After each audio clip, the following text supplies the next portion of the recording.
On? What's going on, fantasy football owners? We are now in the stretch run. This is it. Only a few weeks left for some of us. Now, some of you I know out there are starting your fantasy playoffs this week. This is what you have worked for all year. But thankfully, you know where to go for advice. You're in the right place. You're in the right video. Right here, the FFSR, the Fantasy Football Stock Report. Chris Pearson here, as always, with you again for another show where we break down the action from last week's Week 13 and now going into this week's action in Week 14. As I said, for some of you, a lot of your fantasy playoffs start this week. If you've made it, hey, congratulations. Great job. Whoever's advice you've taken, whether it's mine or someone else's, whatever, if you reach this point, it's huge for fantasy purposes because now you're on the goal to winning your league title. If you guys didn't make it or you're still scrapping, it's okay. Here's the nice thing about fantasy. Sometimes it doesn't end when the season ends. There's a ton of games out there that can still be played either during the NFL playoffs or during the latter part of the season. You can still play. So if things didn't work out for you this year, there's those, and then you prep for next year. So that's what's nice about fantasy. But for those of us who are in the playoff chase or the playoffs for sure, like myself, or starting it this week, these weeks now are huge down the stretch. Weeks 14, weeks 15, 16. 16 for many of us is our Super Bowl. Some of them playing week 17, but these weeks now will be huge. So we really want to pinpoint for you guys and really get it right. We're wrong some of the time, maybe even a lot of the time, but hopefully less than some of the time than a lot. We really want to pinpoint guys that are going to do well for you this week. And in the weeks to come. So let's just get right into it, as we always do. And let's just jump right into the quarterbacks. From last week, at the top of the list, really no big surprises in the first few names. I mean, again, these guys you relied on all season. These guys are going to be big for you come, the weeks to come as well. Peyton Manning, no shocker here. I mean, what he has been able to do since coming over to Denver has just been outstanding, and for real life and for fantasy purposes. Led the way with 42 fantasy points this week in a CBS league, 22 of 35, 403, the only quarterback to top 400 yards this week, 5 touchdowns, had 2 picks, but still, it's what you expect from Peyton Manning on a weekly basis. You don't need me to tell you to keep rolling with him. This week going up against Tennessee, even though Tennessee's defense has been better at times this season, we have a lot to talk about Tennessee later as well. Really, at this point, can't afford to sit Peyton Manning. You need to keep rolling with him. Russell Wilson, the Seattle offense. I mean, boy, what a show they put on Monday night against New Orleans. I mean, yeah, I was expecting a game. I did not expect that, okay? I did not expect them to just completely obliterate the Saints like that. I mean, yeah, I understand they're playing at home. It's the 12th man. It's now, once again, the loudest stadium in the country. They broke Kansas City's decibel record, by the way. But I just did not expect them to go off like that the way they did. Wilson went 22 of 30 for 310, 3 touchdowns. Also ran the ball 8 times for 47 yards. So Russell Wilson, he's just been simply outstanding ever since he came to Seattle and got the starting job. And I tell people, the only reason that Russell Wilson is a starter in this league because he outplayed Matt Flynn in the preseason. I mean, that's the only reason the Seahawks gave him the shot was because he outplayed Flynn in the preseason. And what do you know, as they say, the rest, as they say, is history. So Russell Wilson, now, the only thing with him this week, it is kind of a tougher matchup. They're going to San Francisco, divisional opponent, division rival.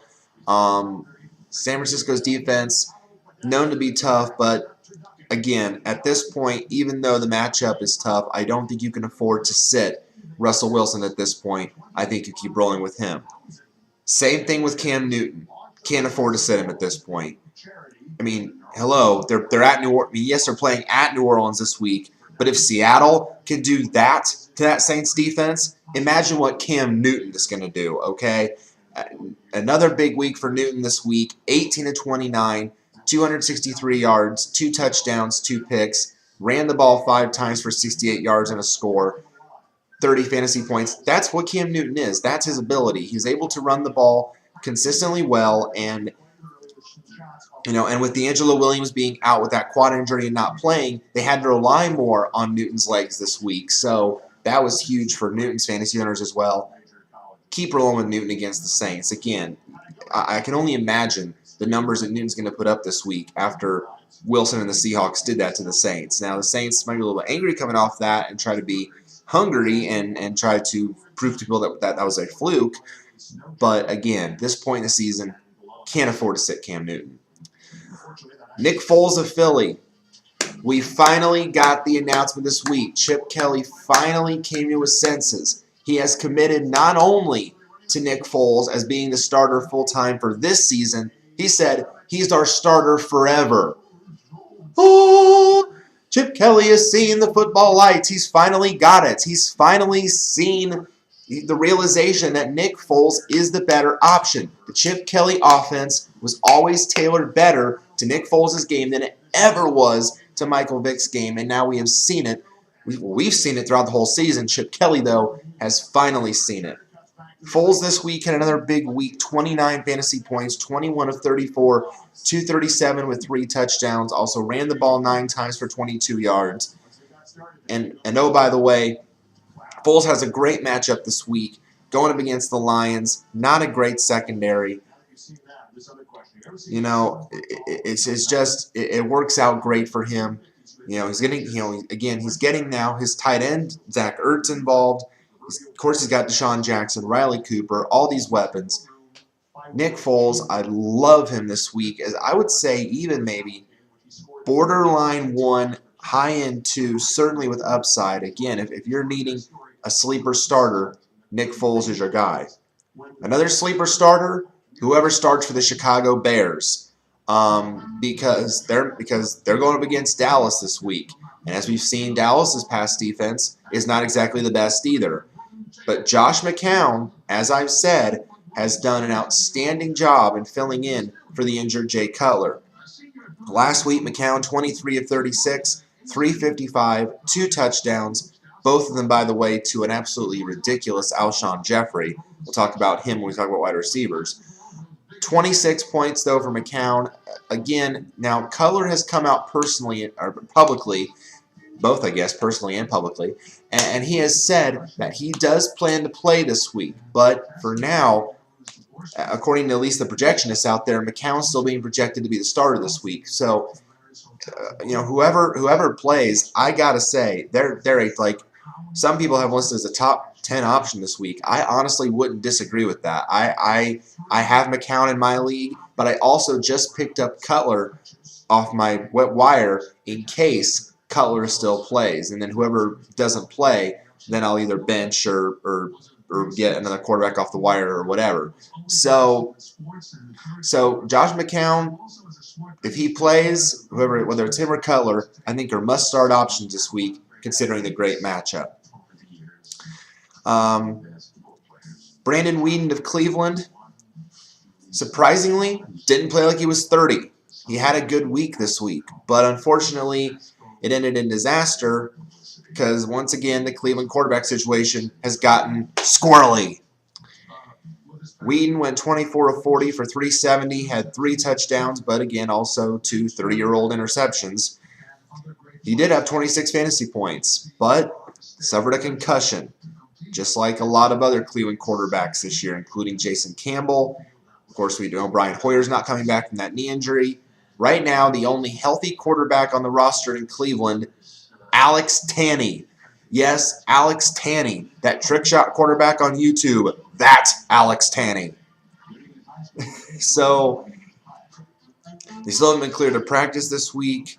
Now, I don't know if I read it in the news yesterday. I know Cleveland signed some guy off wires. Oh, Caleb Haney. Okay, they signed Caleb Haney yesterday. You remember when Caleb Haney was with Chicago? and he did really well in Chicago. Yeah, that's who they signed off waivers. So Caleb Haney or Alex Tanney might get the start in Cleveland this week. If you have the Pats DST, by the way, like I do, start him this week because that's a great matchup. And, of course, it concerns the fantasy owners of Josh Gordon and Jordan Cameron. And, again, we'll talk about that in a minute. But yeah, I don't think you can, unless he does somehow get cleared this week, I don't think you can rely on Brandon Whedon or Jason Campbell this week. Concussions usually take a long time to heal. They usually don't play the game after. So I wouldn't rely on either of those guys being available, but monitor it just in case.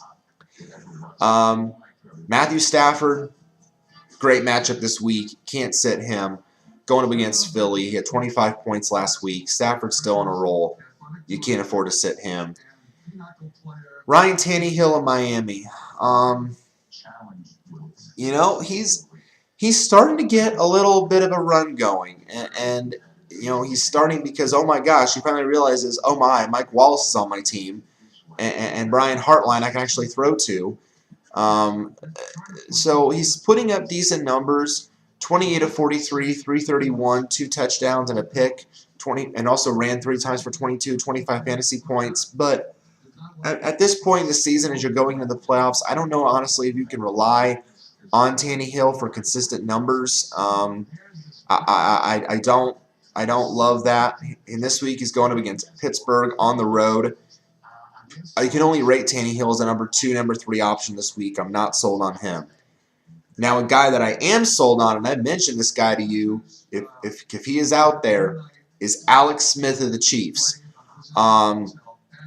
Alex Smith of the Chiefs, the guy has just consistently now put up over 20 points the last 3 weeks. He's starting to become, surprisingly, shocker, a consistent fantasy producer. 26 of 42 for 293, 2 touchdowns and a pick last week. Also had 4 carries for 46 yards, 25 fantasy points. And gee, who does Alex Smith play this week? Oh, I don't know. Let's see. Oh, that's right. He gets the Redskins' butter defense. He gets the butter. If you're in a pinch at quarterback, again, this is a week where Alex Smith can be started in the majority of leagues because the matchup is just too good to pass up.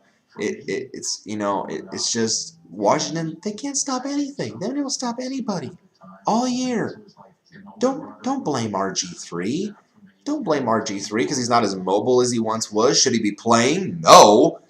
But don't blame him for the struggles. It's the defense. Fire the defensive coordinator, whoever the heck he is. It's their fault. They can't stop anybody. Start Alex Smith if you're in a pinch.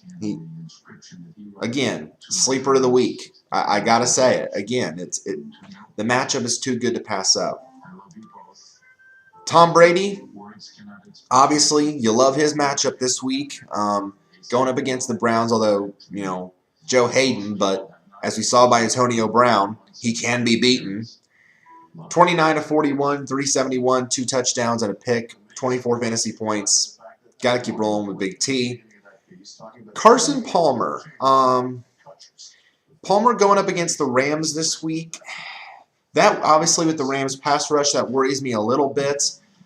But I still think with the way Palmer has played of late, he could be a serviceable number 2. I really think, he was 24 of 41 last week, 302, 3 touchdowns. Did have the 2 picks, so that's very Palmer-like. But again, if you're in 2 quarterback leagues, I don't think Palmer's a bad QB2. I really don't.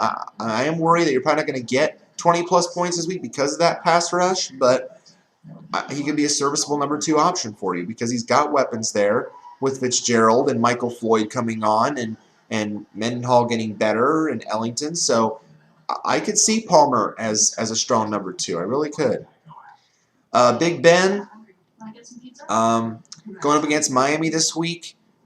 Again, I would say, a solid QB2. Miami's defense is starting to get a little bit stronger. Of course, that helped playing the Jets last week. But Ben's been on a little bit of a tear lately. He had another 20-plus week this week, 23 points. So I could see Big Ben having a decent week this week. Again, I'm not going to rate him as a must start, but I would say definitely QB2 status. RG3, speaking of, I'm going to put him in that same category, QB2, because, again, tough matchup with Kansas City this week, and the fact the Redskins have been struggling mightily. 24 of 32, 207, had a score. His running is getting better. We can say that his running is getting better. 12 rushes last week for 88 yards. That's what you more want to see out of RG3. That's 7 yards a rush. So that's what we want to see more about RG3. So, again, with the tough matchup, I would say more of a QB2 for RG3 this week. EJ Manuel of Buffalo.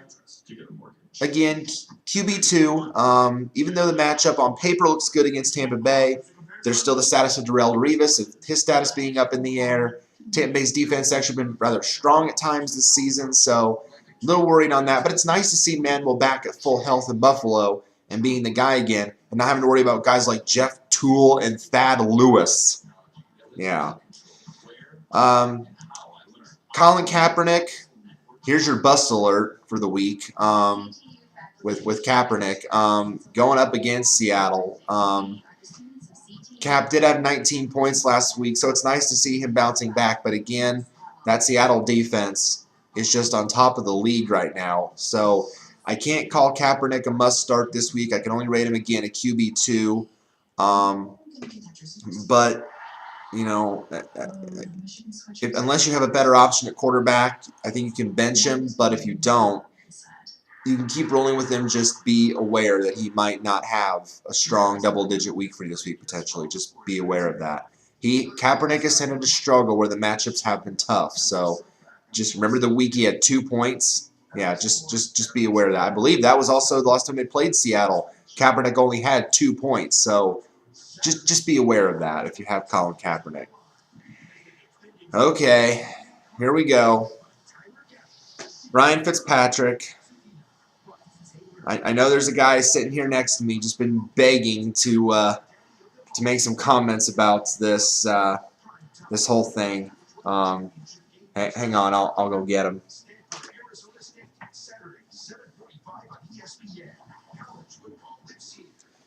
Ryan, it's the mob guy. Ryan, you made me look like a fool on this video, man. You made me look like a fool, Ryan. What do you want? What you do? Wow, what's this? What? I was watching that Colts game, and I know we got this thing going on. We're wearing the same shirt or something, but I'm doing this to slam you, Ryan. They did what they did to you, Ryan, and you made me look like a fool. Man, I thought you were going to tear them apart. I said right on here, you're going to tear them up. You're going to tear that Colts D up. And then all of a sudden, oh, they woke up and realized we can't make Ryan Fitzpatrick make us look like fools. No, we're going to make Mr. Mob Guy on that fantasy show look like a fool. We're going to make him look like a complete and utter fool. Know what I'm saying? We're going to make him look like an utter fool. An utter fool, broke the rule, jumped the shark, the fool, the dog. Man, Ryan, man, what happened? Only 17 fantasy points? When I said I thought you were going to go for 20 plus or more, yeah, you put up to over 200 yards. That's nice. You had a touchdown. That's nice. Oh, you ran for a touchdown. Oh, yippee skippy. But you threw 3 picks. You threw 3 picks, Fitz. 3 picks. 3 pick Fitz. You know what I'm saying? 3 pick Fitz making his fantasy owners throw fits. You know what I'm saying? That's what you did. I heard about one guy.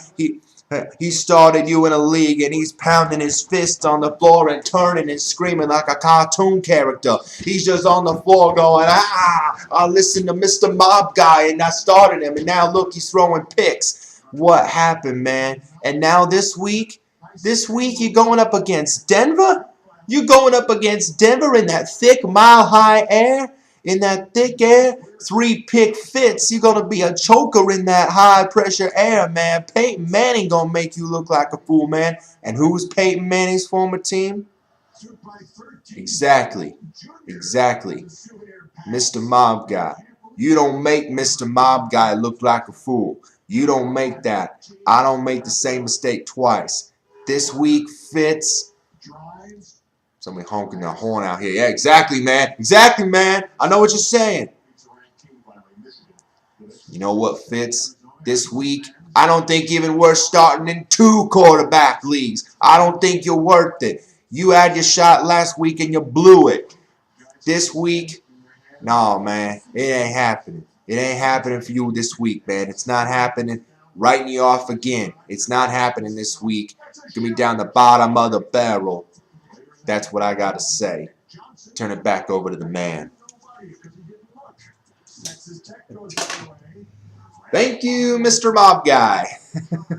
Riding off and walking briskly into the sunsets. Hopefully, look, I mean, with, you know, what more can you say? The guy, I warned him.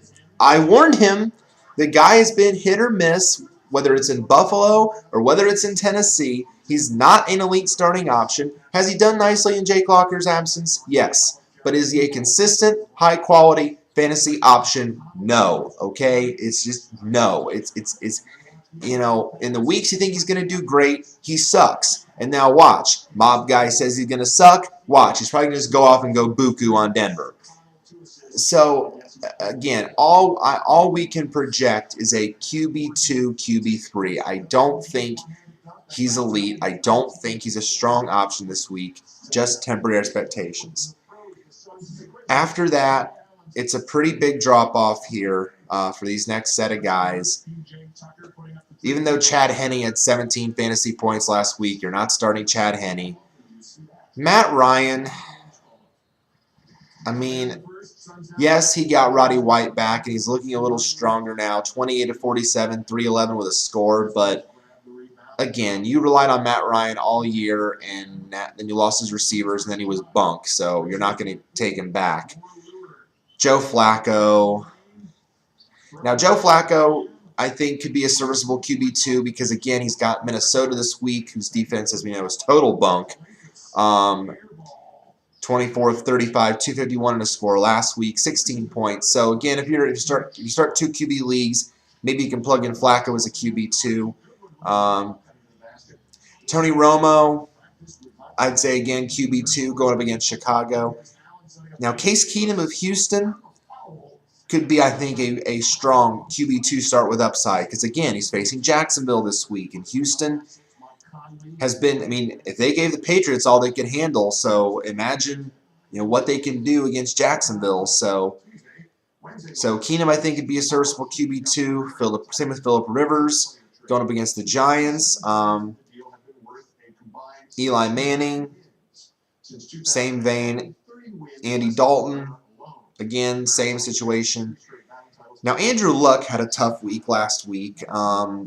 17 of 32, 200 yards, had a pick, so it wasn't a great week for Andrew. Of course, that Tennessee defense very strong. This week, another tough matchup, having to go to Cincinnati. So, again, hopefully, if you have Luck, you have a better option as your one because, again, I'm not sold on Luck as a must-start this week. I can only rate him a QB, again, a QB2. Drew Brees, you probably can't afford to sit Drew Brees, but you should have seen coming what happened last week going up against Seattle. Only 9 fantasy points, 23 of 38, 147 with a touchdown. Oh, by the way, it doesn't get any better this week. The Saints have to play Carolina, the hottest team in the league right now with a buku defense. It's just temporary expectations. I know you probably can't afford to sit Drew Brees. I understand that. But just don't expect a big game from Drew Brees this week is all I'm saying. And finally, Mike Glennon to Tampa Bay. You know, he could be serviceable this week. It was expected last week he would struggle against Carolina. Only had 3 fantasy points last week. But again, with this week going up against Buffalo, that's a better matchup for Mike Glennon. So, if again, I can rate him a QB2, maybe borderline 1 with upside based on the matchup. But there are probably better options out there than Mike Glennon. Okay, moving on now to the running backs for this week.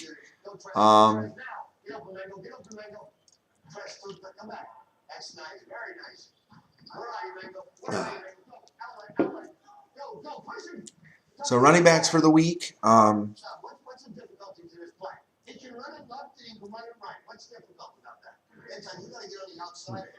No hurt today. No hurt today. Okay. Never mind. Sorry. Running backs for the week. Top running back for the week. Surprisingly, he's back. Ben Tate of Houston. Again, and I've said on here before, I got to commend the guy for playing through 4 cracked ribs. I mean, that's a brave guy. And we thought last week, because he was benched in favor of Dennis Johnson, we thought that Johnson was going to become the guy in Houston. Didn't happen. Ben Tate is the better playmaker. He is the better guy. And again, dream matchup this week for the Texans, going up against Jacksonville. Tate had 22 carries for 102 yards last week with 3 touchdowns, 28 fantasy points for Ben Tate. I think he's a definite top 10 play this week, top 10, top 15 against Jacksonville this week. If you have Ben Tate, keep him in your lineup. DeMarco Murray of Dallas. Look, as long as DeMarco Murray is healthy, he's one of the better running backs in the league by far. 17 carries on 63 yards last week, 3 touchdowns. Also caught all 5 of his targets for 39. DeMarco Murray this week going up against Chicago. As I've said on here, the Bears' D is not what it was. DeMarco Murray is a safe bet. You can keep rolling with him this week as well. Obviously, these guys, Adrian Peterson, Reggie Bush, you're definitely going to keep rolling with these guys this week as well. They've been studs for you all year. Peterson, 35 carries, 211. Clearly, the nagging injury that he had, not an issue. So you can keep rolling with AP. Reggie Bush, 20 carries, 117 yards with a touchdown last week. Also caught 5 targets for 65 yards, 21 points. Now, his counterpart, Joique Bell, also had a big week last week. Bell had 19 carries, so 94 yards and a touchdown, and also 3 catches for 34. So he was also in double digits last week. I think, obviously, Bush is a must-start against the Eagles, but I think Bell could be a sneaky RB2 or a strong flex play this week. I really like this matchup with the Eagles this week. I think it's going to be a high-scoring game, and I think, honestly, Bell could surprise some people again this week. Steven Jackson of Atlanta, nice to see him back healthy for the Falcons. For a time there, of course, there was the whole Jaguars Rodgers saga there. Who's the other guy? Oh, Jason Snelling. They even started getting a guy named Anton Smith involved. But it's nice to see Steven Jackson back. 23 carries, 84 yards, had 2 touchdowns last week. I wouldn't call him a must-start against the Packers because we've seen the Packers' defense has been strong because they're really strong up front. But I would certainly say Jackson is worth a look as RB2 category. I still think he'll be okay. The Bills running backs, C.J. Spiller, Fred Jackson, both these guys have been big point producers all year when they've been healthy.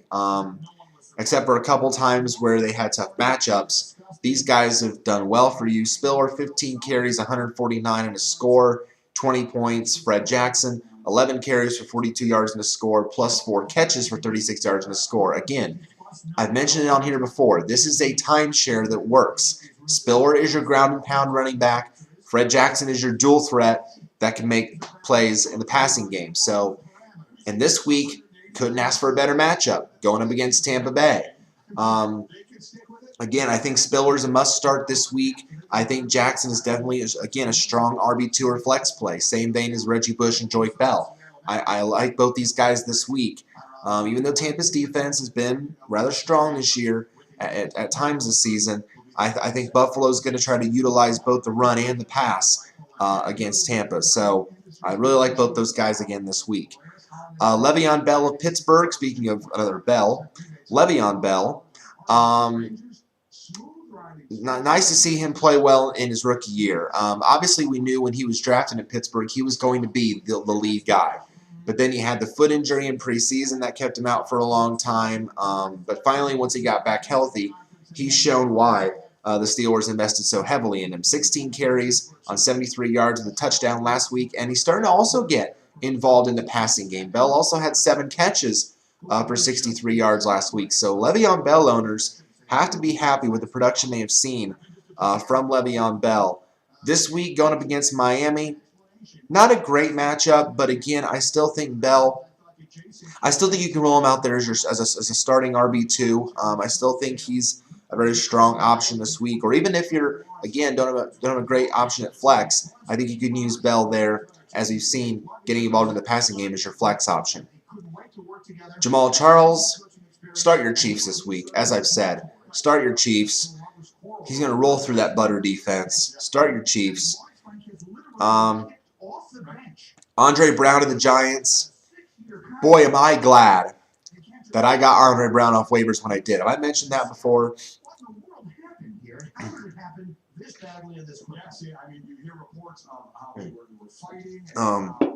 Brown had 17 points last week, 14 carries, 35 yards, 2 touchdowns, also 3 catches for 23 yards.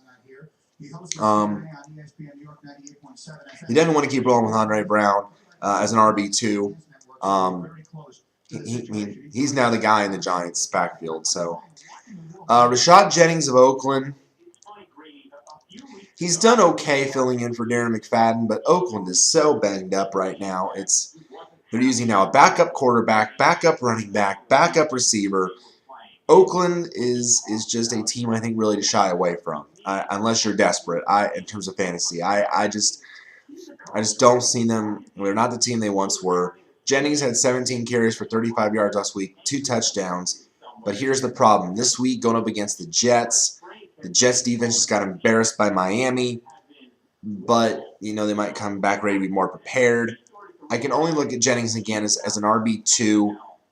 I really can't see him as a flex play. RB2, RB3, I think that vein for Rashad Jennings. Jennings now, he did leave in the Thanksgiving Day game with a concussion.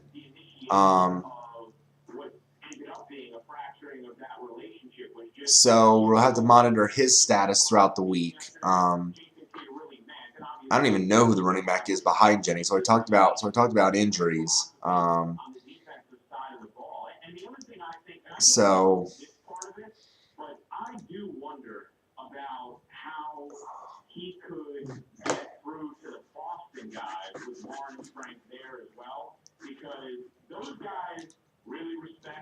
sorry, now my computer's acting up.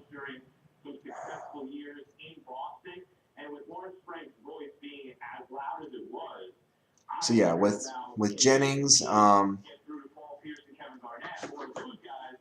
we go.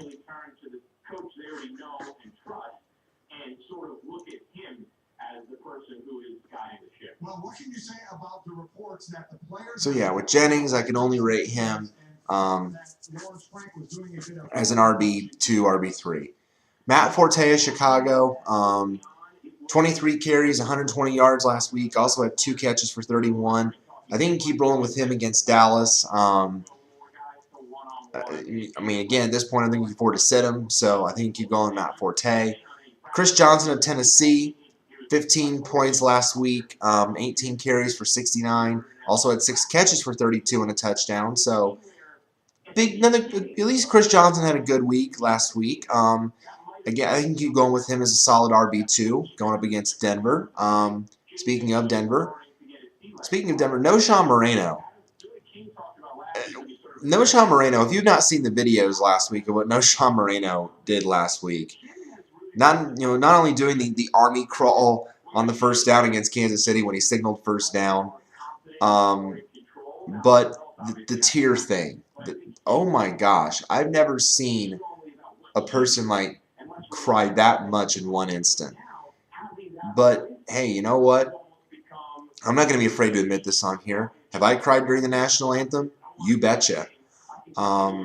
Because some renditions are just, let's see, which ones? The guy that does the Black Hawk, the national anthem, the Black Hawk games when he sings that, well, I cry like a baby because he does it so passionately and so well. I don't know what other ones I can think of when I cry during it, when the Air Force does it or any Marine band does it. Yeah, so yeah, I have the Olympics when they play it for a medalist. You better believe I cry. So So, I mean, he said he got caught up in the moment of the game, like the emotion of the moment. But hey, if any time to do that, it's during our country's national anthem. So I salute you, No Sean Moreno. I think there's nothing to be ashamed of at that. Much love to you. You can keep also rolling with No Sean Moreno in your fantasy league as a strong RB1, RB2 as well, going up against Tennessee this week. Maurice Jones-Drew, you can start him as an RB2 this week, going up against the Texans. Last week, 23 carries, 77 yards. He also had a touchdown pass last week. Yeah, Maurice Jones-Drew had a touchdown pass last week. So, 13 fantasy points. So, you can keep rolling with him this week. The law firm, Ben Jarvis Green Ellis, 13 points last week, 20 carries for 92 yards. Again, I think you can start him going against the Colts this week. Obviously, I like Gio Bernard better, as I've said. I like Gio Bernard better as an RB2 or even a flex. But maybe you can look at Green Ellis as a borderline RB2, RB3. I think both those guys have been productive this year, so either guy would be good. Surprising name on here, Willis McGahee for the Cleveland Browns. Again, just when we thought that Chris Ogbonnaya was the guy that was going to get all the bulk of the work in Cleveland, suddenly Cleveland pulls a switch on us, and Willis McGahee got 14 carries for 57 yards and a touchdown last week. He also had 2 catches for 14 yards, 12 fantasy points. So, again, at this point, he's only worth a desperation. If you're desperate, if you're really hurting at running back, maybe he gets a touchdown from here on out, but I wouldn't even use him as a flex. I'd only use him as a desperate RB3, RB4. That's the only way I can rate him. I can't see you using him. I think the only reliable New England running back is Shane Vereen. Last week, 10 carries for 38 yards, but also 5 catches for 37 yards and a touchdown. Look, at this point, Stevan Ridley's in Bill Belichick's doghouse with the fumbling, and it might be a while before he gets out. Brandon Bolden is not explosive enough, in my opinion. LeGarrette Blount might be worth a pickup as an RB3 or a flex, but to me, Vereen's the only reliable guy you could start in the New England backfield. Donald Brown of Indy. Obviously, he's the back you want to own in Indy. Trent Richardson clearly has taken a back seat to Donald Brown. Brown last week, 14 carries, 54 yards, and a touchdown, 12 fantasy points. Going up against Cincinnati this week, tough matchup, but again, I can see Brown as an RB2, RB3. Surprisingly, Monty Ball of Denver is starting to get work. I never thought that this would happen, but it's starting to happen. 13 carries, 117 yards last week, 11 fantasy points. So, did not expect that kind of production from Monty Ball, considering he's been mostly a bust this season. But again, as long as Moreno's healthy, he's the guy. So I can only rate Ball as an RB3. He doesn't get involved in the passing game, so I can't rate him as a flex. But I'd say RB3 possibility. LaShawn McCoy of Philly. Love him against Detroit this week. You keep rolling with Shady McCoy. Alfred Morris against KC. Again, he had 10 points last week, but just kind of temporary expectations this week. I can't call Morris a must-start this week. More of an RB2, RB3. I mentioned LeGarrette Blount. Anton Smith of Atlanta. Don't like him. Ryan Matthews of the Chargers. 9 points last week. This week going up against the Giants. Again, I rate him RB2. Frank Gore of San Francisco. Again, you probably can't afford to sit Frank Gore, but just temper your expectations because he's going up against Seattle this week. So not a must-start. Lamar Miller of Miami. 8 fantasy points last week. 22 carries, 72 yards. Also 1 catch for 13 yards. Going up against Pittsburgh. Again, at this point, we're looking at guys as RB2s, RB3s. See if anyone here on page 2 of the list that really stands out. Mendenhall going up against the Rams. Again, more of an RB2, maybe RB3. That Rams defense is definitely tough. Same with Zach Stacy of the Rams, RB2. Chris Ivory of the Jets. apparently back to being healthy. 12 carries, 61 yards last week, 7 points. Going up against the Raiders this week, again, RB2, RB3. We got bad Ray Rice again last week, unfortunately, for Ray Rice's owners, just when we thought he was bouncing back. Only had 12 carries on 32 yards last week and 6 catches for 38, but better matchup for Ray Rice this week, going up against Minnesota. I think you can start Ray Rice. Bobby Rainey at Tampa Bay, 17 carries on 63 yards last week. I like Rainey again as an RB3 or a flex play against Buffalo. It's a better matchup for him. There's Gio Bernard. He had 5 points last week. I think he can still be an RB2 or a flex against the Colts. Marshawn Lynch surprisingly had a tough go last week. The Saints really did a good job bottling beast mode up. 16 carries, 45 yards. Also had 3 catches for 12, so only 5 fantasy points. Disappointing. But again, at this point in the season, you can't sit your studs. You can't afford to sit Marshawn Lynch. I have him. You're still rolling with him even though they play San Francisco. Darren Sproles, disappointing day. Only had 4 fantasy points. I wouldn't start him against Carolina. Eddie Lacy of Green Bay only had 3 points last week, but I love his matchup this week against Atlanta. I can rate Eddie Lacy as an RB2 this week. I love that matchup for him. And after that, again, really they're notable names. Danny Woodhead was held in check last week, only 3 fantasy points. Again, though, more of an RB2 or a flex going up against the Giants. And that's pretty much it after that. Big drop-off after him. Okay, moving on now to the wide receivers. A lot of stories in wide receivers this week. Gee, I wonder who the top 2 are. Well, actually the top 3 are, because the top 3, if you watch this week, should be a surprise to no one.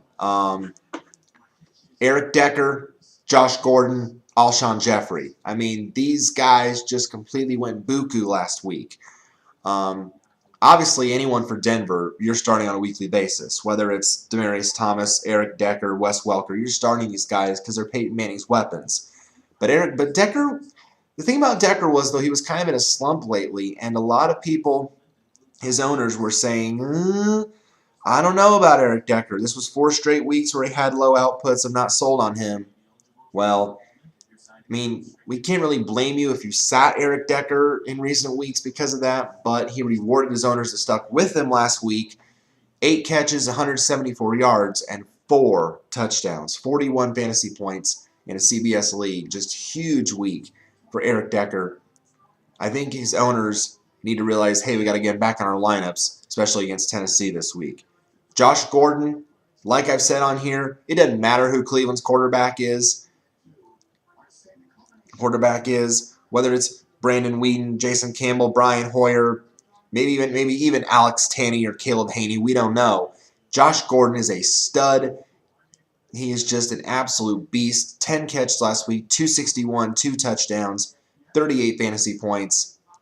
Now, obviously, here's though what worries a lot of people though. If Whedon does not play, if Campbell does not play, it might drop Gordon's value a little bit, but I don't think it would hurt him enough. Who else are these guys, Tanney or Haney, going to throw the ball to?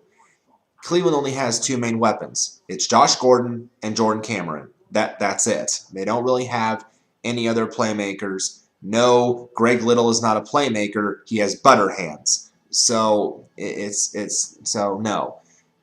Again, at this point in the season, you can't afford to sit Josh Gordon. You can't afford to sit Alshon Jeffrey. Not with the way that Chicago's quarterbacks have been playing of late. And oh, by the way, Chicago's schedule is really friendly down the stretch. You're starting Alshon Jeffrey against Dallas this week. You're starting Josh Gordon against New England. Period. End of statement. End of story. Especially after those weeks last week. Brian Hartline in Miami. I mentioned how Tannehill is starting to get these guys involved. But again, Brian Hartline is kind of like Ryan Fitzpatrick. He's hit or miss. He's not consistent. He's just not. He has these big weeks, and everybody starts buying into him. Shut up and take my money for Brian Hartline. You know, we get this reaction like, oh my gosh, I need him now, I need him now, I need him now. What do I take about 10, 50, 10, 50, 20, 10, 50, 20, no, give me 20, 20 right here, 20, 25 right here. You know, we want Brian Hartline. Whoa. Pump the brakes. Hang on. Mike Wallace is still in Miami. And yes, while I've said on here that Mike Wallace has sucked balls at times this year, he's looked better lately. Yes, Tannehill has his share of good weeks and bad weeks. So Brian Hartline, don't chase after him. Please don't make the same mistake that I have done with Brian Hartline sometimes on occasions in the past. I've done it, I believe, now at least a couple years because I thought, oh, Brian Hartline is getting touchdowns. Then the next week, he either gives me donut or he gives me very little production. Don't make the same mistake I made, please. I can only rate Hartline as a desperate wide receiver 3 or 4 because there's that potential that he could just disappear again. That's all I can rate him. Sorry, it's the truth.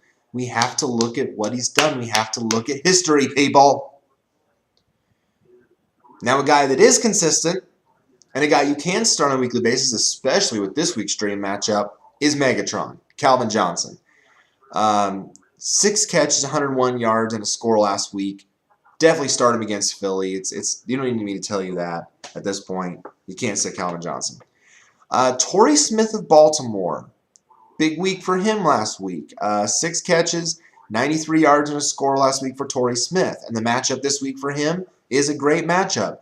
Going up against Minnesota, I think you can start Torrey Smith as a wide receiver too. I really think he could be a very strong starting option this week. I think he could certainly find the end zone again because, again, as we've seen, Minnesota's defense, not great. So I think you can go with Torrey Smith. I mentioned Michael Floyd of Arizona. 5 catches, 99 yards, and a score last week. To believe that this guy is like outperforming Larry Fitzgerald at times is downright scary. Yes, Fitzgerald also had 5 catches for 72 yards and a touchdown last week, but Floyd did a little bit better. I think both, obviously, Fitzgerald's a must-start any single week, but I think Michael Floyd is certainly a starting option as a wide receiver 2 or 3 this week and in weeks to come because of the fact he's starting to develop that rapport with Carson Palmer, and they're playing at home this week where Arizona tends to play better, so I think you can go with Michael Floyd this week. Welcome back to Roddy White. I mentioned this. It's nice to see him back, finally fully healthy. The ankle no longer an issue. The, oh, if I don't practice, don't play me mentality for his fantasy owners. Well, you can play him now because he's healthy. He's back, targeted 14 times, caught 10 balls, 143 yards. Now, he didn't find the end zone, but still, 14 fantasy points. You can get that from receivers with touchdowns on a weekly basis. So with Roddy White back healthy, again, wide receiver 2, wide receiver 3. I think he's certainly back into that discussion, maybe more along the lines of a 2 than a 3 because now that we've seen how he can compete being fully healthy, certainly in the wide receiver 2 discussion, I think you can put Roddy White back in your fantasy lineups. A.J. Green, you can keep rolling with A.J. Green. 5 catches for 83 yards and a score last week, going up against a Colts secondary that's banged up, hasn't been great this year. Keep rolling with A.J. Green. I mentioned Mike Wallace. Mike Wallace, speaking of making people look like a fool, continues to make me look like a fool in recent weeks. Not targeted 9 times, caught 7 of them, 82 yards and a touchdown. Apparently, again, Mike Wallace heard what I said. The bulletin board material. Oh, that video that guy said I sucked balls. Well, I'm showing him. Okay, I admit it. Yeah, you're getting better. You're developing a better rapport with Tannehill. Okay. I guess for this week then, since you're making me look so bad, I guess I'll buy into you a little bit. I'll rate you as a wide receiver 2. Is that any better? I would have kept you in the 3 for the rest, desperation 3 for the rest of the year. You've not been looking better in recent weeks, but for now, I guess I'll put you in wide receiver 2 discussion. Better. Hungry. Eat your Snickers, Mike. Eat your Snickers, Mike Wallace. Sometimes you apparently maybe weren't looking like you when you were hungry. Someone gave you a Snickers. Better? Are you better, Mike? Yeah, I'm better. Okay, good. Play like it. Greg Jennings in Minnesota.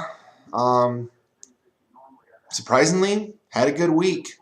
7 catches, 78 yards, had a touchdown. You know, I think Minnesota, again, with Christian Ponder out with a concussion, Matt Castle is the quarterback. Matt Castle has shown that he can play well. I think he could be the guy in Minnesota, surprisingly enough. So if he's developing a nice rapport with Greg Jennings. So again, I can only rate him though as a wide receiver 3 because of the fact that he's just now starting to come along. But if you're desperate, Greg Jennings could be a potential play for you. Now, tough matchup though with Baltimore this week. But that's why I have to rate him wide receiver 3 because of the matchup. But it's nice to see him developing a decent rapport with Matt Castle. Andre Holmes of Oakland. Never even heard of this guy. Don't chase after him. Like I said, Oakland's banged up across the board. Rod Streeter tends to be the main guy benefiting from Denarius Moore's absence. I wouldn't chase after him. He did have 7 catches on 11 targets last week for 136, but going up against the Jets this week, I don't love the matchup. I don't want you guys to chase something in the playoffs when there could be better out there, so don't worry about him. I mentioned Larry Fitzgerald, start him. Doug Baldwin is Seattle. Doug Baldwin is starting to look like actually a nice wide receiver 2-3 option because Percy Harvin, the hips flaring up again. We heard it to the end, get Percy Harvin now. He's coming back soon. And for those of us who did that, once again, we're looking like fools. This is the looking like fool edition this week because a lot of people are looking like fools for what they did this past week. Percy Harvin, we thought you were ready. Well, apparently you're not ready. So he had to get a cortisone injection last week, for gosh sake. So Doug Baldwin, 4 catches, 77 yards, and a touchdown last week. Again, I could see him being a wide receiver 2, wide receiver 3 option for you this week. Even though the matchup's tough against San Francisco, he's going to get involved. Him, Golden Tate, these guys are going to get involved for him. Miller at tight end. These guys are going to be strong for you as long as Harvin's out. So Doug Baldwin, not a bad fantasy play this week. Andre Johnson, as I've said, start your Texans. Going up against the Jags. Johnson, of course, has been Mr. Reliable all year with Case Keenum at quarterback. 8 catches, 121 yards. Definitely a must-start option. Cecil Shorts of Jacksonville. Look, he's the only consistent receiving option there in Jacksonville now with Blackman out. I'm not buying into Ace Sanders. Sorry, I'm not. Shorts, 6 catches, 64 yards, and a touchdown last week. The game winner, by the way. I think you can definitely start him as a wide receiver 3 against Houston this week. Dez Bryant, keep rolling with him. Obviously, I mentioned Demaryius Thomas. Emmanuel Sanders of Pittsburgh. Still out there in a lot of leagues, as I'm finding, but targeted 11 times last week, 6 catches, 43 yards, had a touchdown. Now, we know Antonio Brown obviously is the main guy in Pittsburgh, but Sanders is playing like a wide receiver 3. He's playing like a very strong 3 with upside, and that's how I'd rate him this week for the matchup against Miami.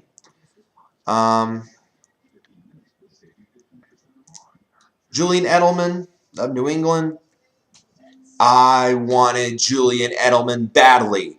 Oh, I wanted him so badly because I have Danny Amendola on my roster, and Amendola is not getting the targets that he used to, and now Edelman's taking them all away, and I got beat out by a guy who's not even in the playoff picture. How?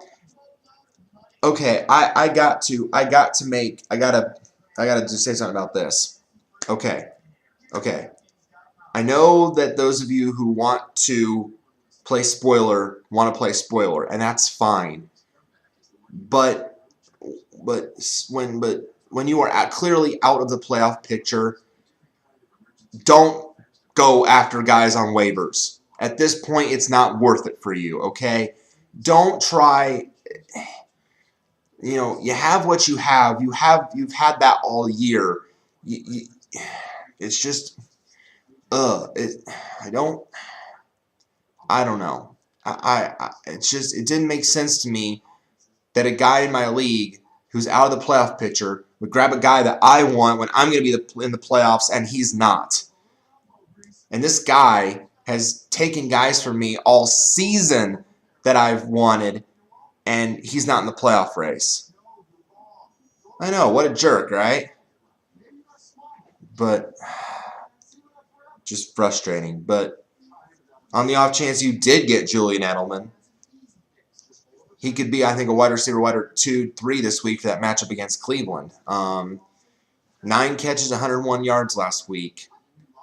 It was just so frustrating for me to not get Edelman when I wanted him so bad. And he was my top waiver claim. I had him as my top waiver claim, and this guy puts in a claim for him too.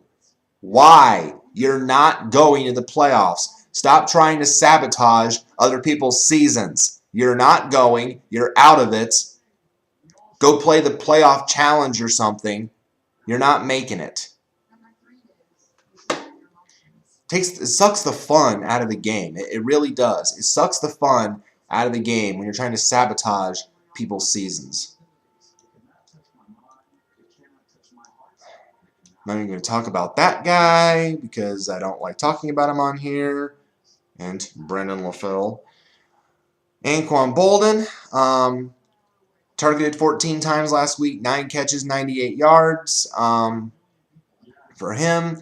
Again, tough matchup with Seattle this week, so I'm only going to rate Bolden as a wide receiver, again, 2 or 3, but you probably can't afford to sit Anquan Bolden this week, just kind of temporary expectations on him. Keenan Allen of the Chargers, keep rolling with him. He's clearly Phillip Rivers' top option in San Diego. Let's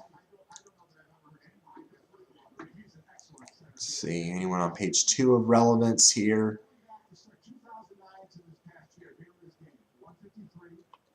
Victor Cruz of the Giants had 6 catches for 80 yards last week.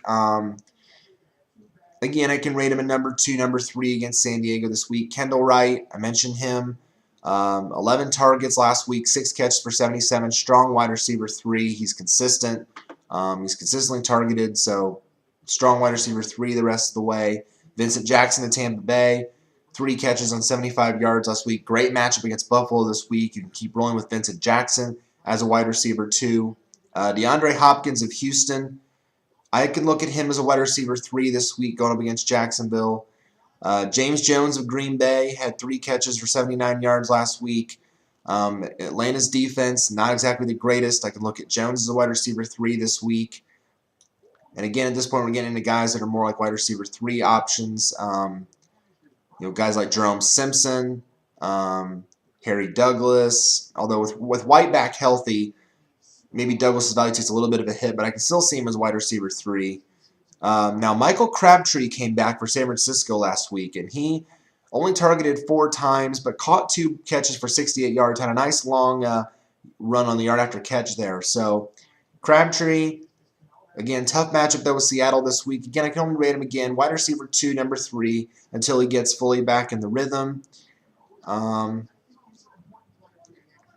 after that, just big drop-offs after that. Let's see any of the notable names here. Steve Smith of Carolina only had 5 points last week. I can't really rely on him as a reliable option. He's been very disappointing this year for your teams. Danny Amendola.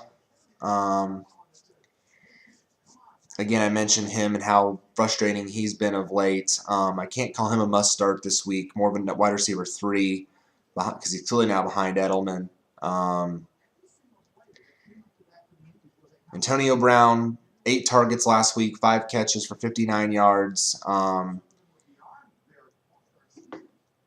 think you would still go with him. He's clearly still the number 1 option in Pittsburgh. Dwayne Bowe, hit or miss, wide receiver 2, 3. Pierre Garçon, 12 targets, 9 catches last week, 61 yards, but lost a fumble, so that hurt his fantasy day. But again, I still think he's a wide receiver 3 this week for the Kansas City matchup. Love Riley Cooper's matchup from Philly this week. He only had 3 catches for 48, but was targeted 6 times last week. You can keep running with Riley Cooper. Brandon Marshall, targeted 9 times last week, 4 catches for 45, but a lot of teams now starting to focus on him, opening up opportunity for Alshon Jeffrey. But you can't afford to sit Brandon Marshall at this point. And T.Y. Hilton, 5 catches on 46 last week. Again, more of a wide receiver 2 or 3. Okay, real quick, we're going to go into tight ends, kickers, DSTs for the week. Last week in tight ends, obviously, you're starting Rob Gronkowski on a weekly basis. Zach Ertz of Philly, I mentioned him. He was targeted 6 times last week, caught 5 of them for 68 yards with 2 touchdowns, but this really was his first big-time breakout performance. I wouldn't say he's a must-add yet. Maybe if you're desperate at tight end, but I can only rate him, again, a tight end 2, tight end 3, because it's the first time we've seen him pull this off. So not fully sold on him moving forward, although the matchup with Detroit is good this week. That's how only I can rate him because of the fact we just got to see if this continues on a weekly basis. Him, I mean, hello, he's starting now to get points by hurdling defenders. I mentioned Zach Miller of Seattle. I think Zach Miller of Seattle's a great added for a tight end too. If you're desperate at tight end, had 5 catches on 8 targets last week for 86 yards and a touchdown. He's really starting to get a nice rapport going with Russell Wilson. Brandon Myers of the Giants. The only thing I don't like about Brandon Myers is because he's really hit or miss too, but he did have 5 catches for 61 yards and a touchdown last week. Again, more of a tight end too. Obviously, you're starting Jimmy Graham. Ladarius Green of San Diego is also starting to kind of sneak into a sleeper tight end option. Targeted 6 times last week, caught 2 catches for 45 yards and a touchdown. Again, I like him as a sleeper play against the Giants this week. Maybe not a must-add because Antonio Gates is still the top tight end option in San Diego. But, you know, again, if you're hurting, he could be a sleeper play. Tony Gonzalez, obviously you can keep rolling with him. He had a touchdown last week. Charles Clay in Miami had a good week last week. Targeted 10 times, 7 catches, 80 yards. I like him as a tight end too. Heath Miller, 8 catches, 86 yards. I like him as a tight end too.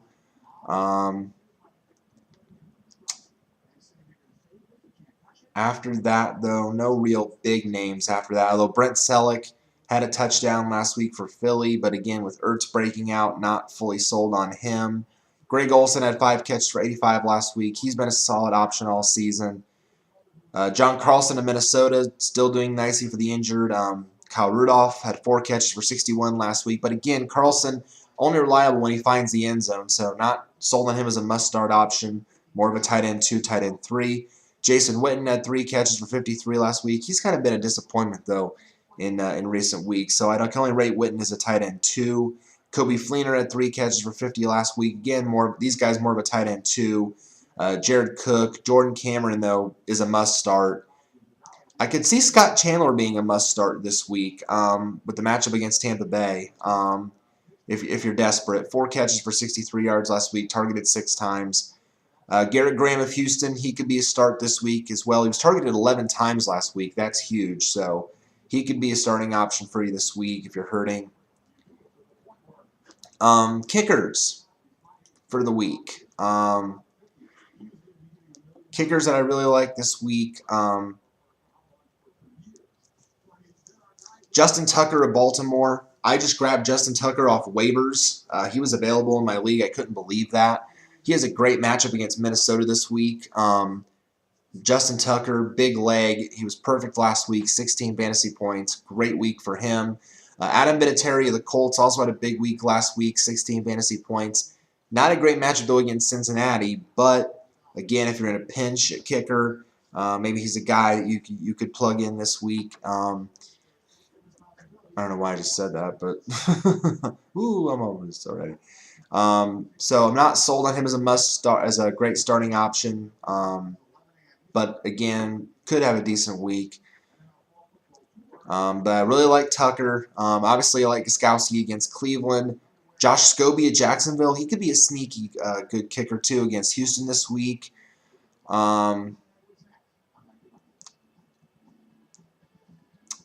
Let's see other kickers with great matchups this week. Robbie Gould of Chicago going up against Dallas. David Akers of Detroit going up against Philly.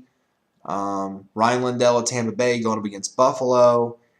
Randy Bullock of Houston going up against Jacksonville. Mason Crosby of Green Bay going up against Atlanta. Sebastian Janikowski of Oakland against the Jets. Alex Henry of Philly against Detroit. Matt Prater of Denver against Tennessee. Ryan Suckup of Kansas City against Washington. And that's it in terms of kickers I like. Okay, DSTs that I like for the week.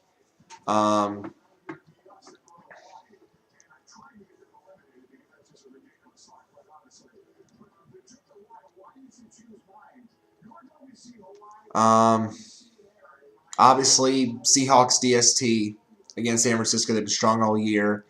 Panthers DST against the Saints. Packers DST against Atlanta.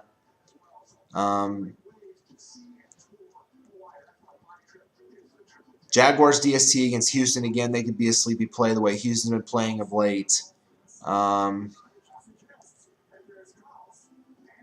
Raiders DST against the Jets. Hello, it's the Jets and Geno Smith. Chiefs DST against Washington. Rams DST against Arizona could be a sneaky play. Bills DST against Tampa Bay, again, could be a sneaky play. Bucks DST against Buffalo. Jets DST against Oakland could be a sneaky play as well. Ravens DST against Minnesota is a great matchup. And Patriots DST against Cleveland, definitely. And Texans DST against Jacksonville, I think, should also be an okay matchup. All right, guys, that is it for the week. Again, I just want to say again a big thank you, guys, to all y'all for your support, to subscribers. My views hit 1,000 views on the channel last week, so thank you guys so much for that as well. I mentioned that on the channel on the discussion, so thank you so much. Again, feel free, if you have any comments, any questions at all, feel free to leave them on the video below or on the channel. I check my Gmail on a weekly basis after I do the show, so let me guys know if you have any questions on guys you're on the fence about, or who to start, who to sit, guys that I didn't mention on here. Please let me know, and thank you guys again so much for your support, and good luck in your matchups this week and the playoffs to come, and we will see you again next week when we do it all again, right here, your home for fantasy advice, the Fantasy Football Stock Report. Thanks, guys. God bless, and good luck.